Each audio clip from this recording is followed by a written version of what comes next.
The executive offices of Eversharp in New York City were beyond sumptuous. A popular advertising slogan of the time was, "A title on the door means a Karastan on the floor," referring to a premium brand of carpeting. In his richly appointed Art Deco office, at an enormous teakwood desk that floated on a sea of the stuff, sat Martin Straus, a sleek, heavy hitter in the Madison Avenue marketing game. He was a man not to be underestimated, a competitor who relentlessly took advantage, a demanding boss who abhorred the word no. On this particularly momentous day, in the midst of wartime, Straus was surrounded by his faithful lieutenants. They'd been sweating bullets for weeks, and today the boss would finally get sight of their idea. As Straus rose ominously from his desk, he brandished the company's current flagship product, a gleaming black fountain pen.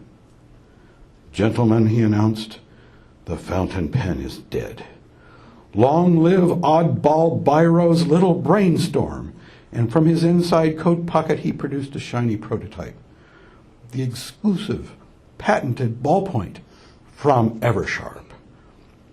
And he waved it in front of their faces as if to hypnotize them with its magic.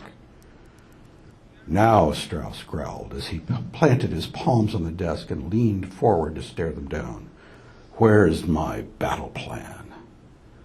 One of the lieutenants, a skinny one in a cheap wool suit, we'll call him Smith, jumped up.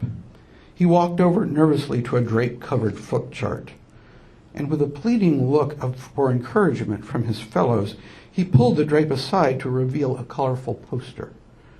The predominant theme was red and green Yuletide.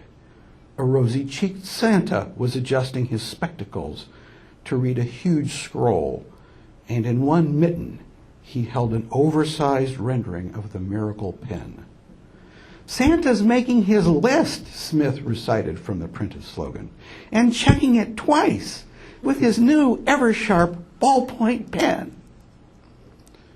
Straus sat slowly back in his leather chair.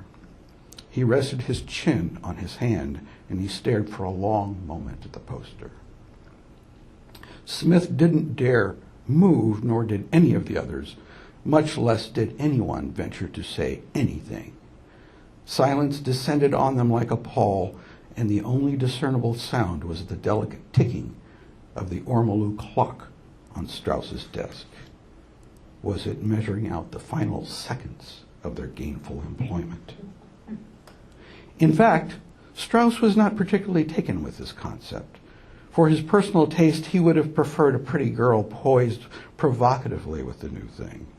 His prospects would be men, after all, returning vets, officers probably, who would be resuming their paper-pushing white-collar jobs. And for all the changes that had been wrought in the country in the last few years, prudishness was now old hat. The GIs had seen the seamy side of life, and these days a man could even tell a risque joke in mixed company. Billboards teased them with exposed gams, and there were no more flat-chested movie stars. Breasts had swollen up to fill those blouses and sometimes even spilled out. But trying his ideas out on his wife the previous evening, he had stood corrected. Yes, the pens would be for men as Christmas gifts. A good fountain pen cost $5, and there was no reason to offer these little gems at a lesser price. It was luxury goods, and there wouldn't be much of that to go around this season. But it would be the woman who would do the shopping. It would be her big gift to him. Straus had to admit his wife was right. The consumers of his new product would be men, but the purchasers would be women at Christmas time.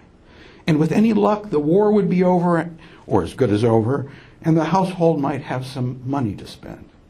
For all its flash as a luxury item, the gift was practical. The wife or girlfriend would want credit for giving him what he'd no doubt show off as a status symbol at the office. But she'd justify it to herself, thinking it was practical. Women made shopping lists. Businessmen made to-do lists. This pen was just a thing to make your list and add it to your gift list. And that's just what Santa here was doing. By God, I like it, Straus said. The room was suddenly abuzz with self-congratulation. Smith in particular was stunned. It was not lost on him that his selection from among his peers probably indicated a certain lack of confidence. If one of them had to stick his head out of the foxhole to get shot, it would be he. He had the least seniority, and he had no family. But today he was a winner. Flushed with pride, his head bobbed in acknowledgement to Straus as he meekly resumed his seat. Straus rose again. Naming his biggest competitor, he thundered, "Those poor bastards at Parker are going to drown in their own red ink." He laughed until he wheezed, and so did his good-natured fellows. He grew steely-eyed and clenched his jaw, signaling his forthcoming charge to them in all seriousness. "I want the rollout in October. We're going to hit them with everything we've got." There was an audible collective gasp among the troops.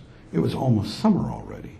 There was no time. Certainly Straus wouldn't be setting the target unless manufacturing could deliver. But advertising took time to set up. The poster was just a notional thing. Every one of them had assumed the rollout would be Christmas season next. And ordinarily retailers bought for Christmas no later than July. But this year was no ordinary year. For one thing, there were precious few consumer goods, not for lack of products, but due to shortages of materials. For another, there were all kinds of rumors that peace would break out suddenly and perhaps any time, and no one in retailing was prepared. But Straus seemed undeterred. "Men," he snarled, "this is top secret until VE Day." Now, for the briefest moment, they feared he'd lost his grip. Victory in Europe had already been achieved last May. Did he mean the anniversary of VE Day next year? But how did that square with the October launch? Perhaps not surprisingly, not one of them asked for clarification. Amused by their perplexity, Straus came around the desk. He dealt Smith a sound thwack on the back and exclaimed, "Victory for Eversharp."